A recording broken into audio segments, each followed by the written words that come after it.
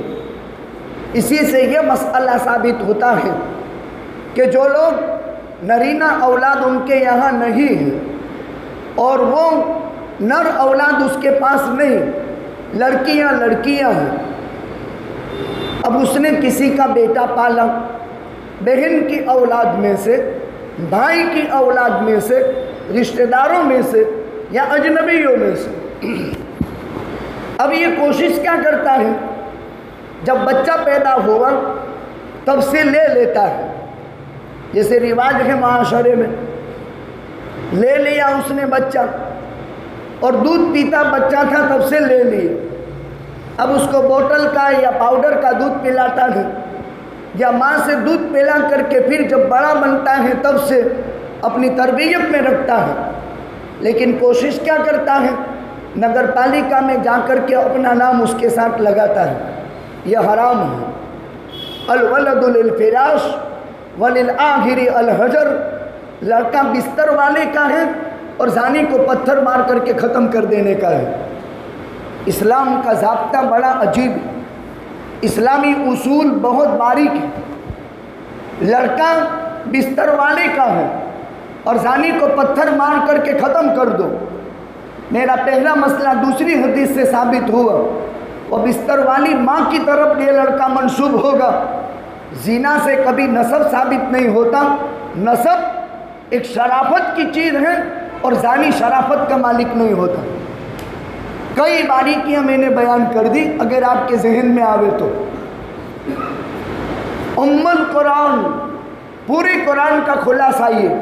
اب کیا کریں گے کہ جو اس کا حقیقی باپ ہے، اولاد اسی کی ہوگی، جنم تاریخ میں اسی کا نام چلے گا، نکاح سرٹیفکیٹ میں سگے باپ کا نام چلے گا۔ ہمارے ایک قریب کے عزیز مولوی صاحب تھے، ان کے یہاں 2-3 لڑکی پیدا ہوئی، اب وہ بھائی کا بچہ پالنا چاہتا تھا، تو کہا کہ میں اس کو مولوی صاحب اپنے یہاں کوئی نرینہ اولاد نہیں، تو میں اس کو پالنا پوسنا چاہتا ہوں اور میرے پاس رکھوں گا۔ اب لوگوں کی عادت ہوتی ہے کہ جنم تاریخ میں اس کا نام جوڑ دو تاکہ کوئی مسئلہ نہ رہے۔ میں نے کہا آپ عالم ہیں، ہمارے شاگرد ہیں، قرآن نہیں پڑھا؟ یَهَبُ لِمَن یَشَاءُ إِنَاثًا وَیَهَبُ لِمَن یَشَاءُ الذُّکُرَ أَوْ یُزَوِّجُهُمْ ذُکْرَانًا وَإِنَاثًا وَیَجْعَلُ لِمَن یَشَاءُ عَقِیمًا۔ چونکہ شاگرد تھا تو میں نے اس کو سمجھایا، بھلا آدمی لڑکی ہونے سے کیا فرق پڑتا ہے، اور لڑکا آ جائے گا تو تجھے کیا فائدہ ہے؟ قرآنی ترتیب یہ ہے، اللہ جسے چاہتا ہے لڑکیاں دیتا ہے، جسے چاہتا ہے لڑکے دیتا ہے، اور جسے چاہتا ہے دونوں دیتا ہے، اور جسے چاہتا ہے کچھ بھی نہیں دیتا۔ لڑکا ہونے سے کیا ہو گیا؟ کیا لڑکیاں اولاد نہیں ہیں؟ اور ماں باپ کی مصیبت کے اندر کڑوے دنوں میں بیٹی کام آتی ہے بیٹے کے مقابلے میں۔ ماں باپ کے مرنے کے بعد مغفرت کی زیادہ فکر بیٹیاں کرتی ہیں بیٹے کے مقابلے میں۔ نام نہیں جوڑ سکتے، اگر جوڑ دیا تو خرابی کیا ہے؟ قرآن میں ہے، اللہ کے پیغمبر صلی اللہ علیہ وسلم نے حضرت زید ابن حارثہ کو پالا تھا۔ آقا کا بیٹا عبداللہ بچپن میں انتقال کر گئے، قاسم بچپن میں انتقال کر گئے، ابراہیم 6 برس کی عمر میں انتقال کر گئے، کوئی نرینہ اولاد تھی نہیں۔ تو مکہ کے مشرکوں نے کہا کہ محمد ابتر ہو گیا، العیاذ باللہ، یعنی مانجھیا ہو گیا، اور جس کا نسب نہیں چلا اس کا دین تھوڑا چلے گا۔ اللہ کو یہ گالی بہت ناپسند آئی۔ میں نے کل کی مجلس میں سیپا میں کہا تھا کہ زمانہ جاہلیت میں آج کی گالیوں کا رواج نہیں تھا، تیری ماں نے تیری بہن، یہ تو ہماری ایجاد ہے۔ وہ عرب کے مشرک بت کے پجاری تھے، وہ عرب کے مشرک پیٹ کی سگی بیٹی کو زمین میں زندہ گاڑ دیتے تھے۔ وہ عرب کے مشرک ایک مسئلے پر ایک اونٹ نے آگے پانی پی لیا، اس کی باری میں اس کو ہٹا کر اس نے پلا دیا۔ اس چھوٹی سی بات پر 100 برس لڑتے لڑتے خاندان کے خاندان تباہ ہو جاتے تھے، اتنے سے مسئلے پر، اور وصیت کرتے تھے کہ لڑائی بند مت کرنا۔ لیکن وہ گالی دیتے تھے ابتر، یہ عرب کی گالی تھی، یہ بھونڈی گالیاں عربوں میں بھی نہیں تھی، ابتر کی گالی دی تھی۔ اللہ نے پھر اس کا جواب قرآن میں اتارا سورہ کوثر میں، جو اسی مسجد میں نے ایک مفصل بیان میں سورہ کوثر کی تفسیر کی تھی۔ تو آقا کے بچے قاسم عبداللہ ابراہیم بچپن میں انتقال کر گئے۔ آقا نے زید ابن حارثہ کو اپنی تربیت میں لیا اور متبنہ بنایا۔ متبنہ کا مطلب لیپالک بیٹا بنایا۔ گھر میں رہتے تھے، گھر کا ہی بیٹا تھا، اور لوگ کہتے تھے زید ابن محمد، زید ابن محمد۔ سمجھو یہ بات، بچے سے تب سے گھر میں تھے اور لوگوں میں بھی زید ابن محمد، حالانکہ ان کا باپ حارثہ تھا۔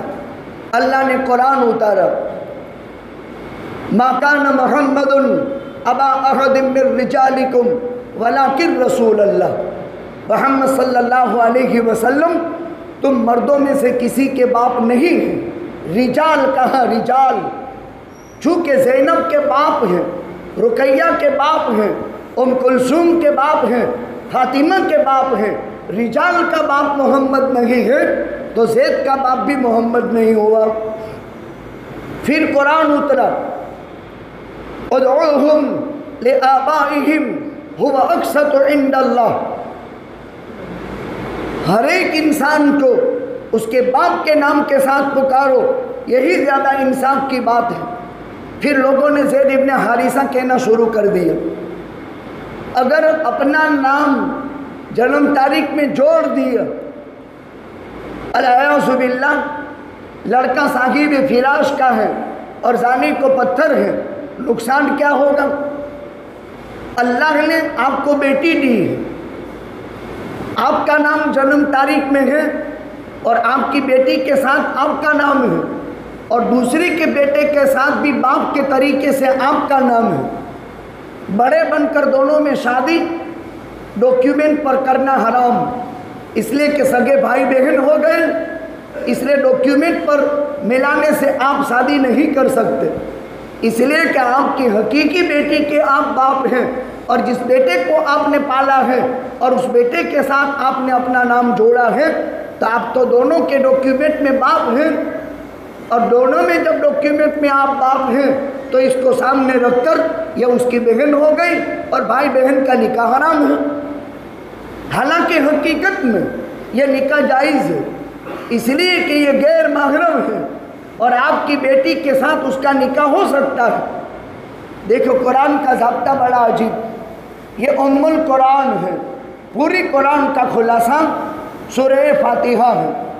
یہ تو میں نے اس سورت کے نام گنا دیے، سورۃ الشفاء، سورۃ الفاتحہ، ام القرآن، سبع مثانی، اور اسی کا ایک نام سورہ فاتحہ ہے اور سورۃ الشفاء ہے۔ 40 نام بیان کیے ہیں، 40 نام۔ میں نے آپ کو 5 نام موٹے موٹے گنا دیے الحمد شریف کی۔ ایک سوال پیدا ہوتا ہے، وڑی ایک آدمی کے 5 نام، ایک سورت کے 5 نام رکھنے کی کیا ضرورت؟ قرآن کریم میں اور دوسری بھی صورتیں ہیں، اس کے بھی 2 نام ہیں، جیسے حل اتا علی الانسان حین من الدہر لم یکن شیئا مذکورا، اس کا ایک نام انسان بھی ہے اور اس کا ایک نام سورہ دہر بھی ہے۔ ٹھیک اسی طرح الحمد شریف کے بہت سارے نام ہیں۔